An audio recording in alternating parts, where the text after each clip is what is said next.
Good morning. It is 7 o'clock. I'm coming in to get my keys to get my day started. Every day, Darian comes into contact with inmates at the detention center where he works in Charlotte, North Carolina. As you can see, first thing I'm going to get is my wipes. He follows the safety protocols as best as he can, but he's still worried. Get my day started. When you're on your way into the facility these days, like what's going through your mind? Praying. Lord, bring me home the same way I came in, safe and sound.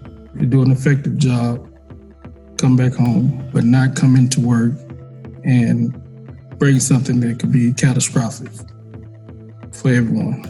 Are the people who are being held at the jail worried about it getting inside of the facility? I would say everybody's worried. Two of Darian's colleagues have tested positive for the virus, and he's heard about what's happened at other jails and prisons. But so far, his facilities managed to keep the virus from reaching inmates. We have the 6-foot marker, so every single person, including myself, will have to stand on one of those markers and wait to be called up to the desk. Sheriff Gary McFadden is screening all staff every day and all new inmates before they enter his jail. What we do is we come into the building, they're going to ask you the questions. Any low-grade temperatures? No, ma'am. Where have you been? Have you been exposed to anyone? Coughing, wheezing, dry cough, temperature. If you said no to all of those, you move to the next station and you get your temperature taken. If your temperature is 100, you do not come in. Calls to release inmates with pre-existing conditions and those accused or guilty of minor crimes have been mounting. Sheriff McFadden doesn't think he needs to release inmates to keep them safe. If you release these people today, will they have a job? Where they're going to go? And how is their family going to support another person coming into the household at that particular time? What's good about our facility is not like most facilities. We have single cells or single pods. So actually, I believe they're much safer here. That's a controversial position, and it isn't one that's shared by the incoming president of the National Sheriff's Association.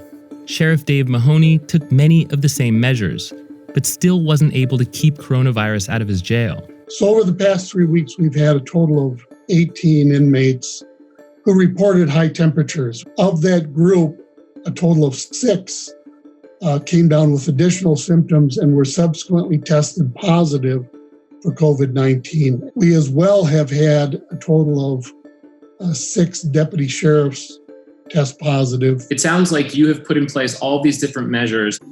Can we keep coronavirus out of jails around the United States? Is that even possible? As long as we have workers who leave the institution, go home to their families or to the outside world, they'll always stand the opportunity or chance to contract COVID-19. I don't think any of us can afford to be overconfident. Sheriff Mahoney's had no choice but to quarantine sick inmates in solitary confinement. They are behavioral modification cells, 6 foot by 9 foot, concrete slab bed with a thin mattress. And unfortunately, that's all I have.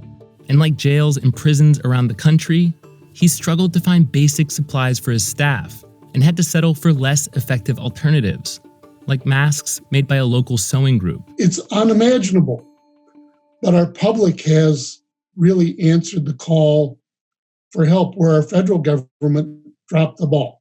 When you say that the federal government dropped the ball on this, what do you mean? What specific part of it? All I can say is that we were not prepared.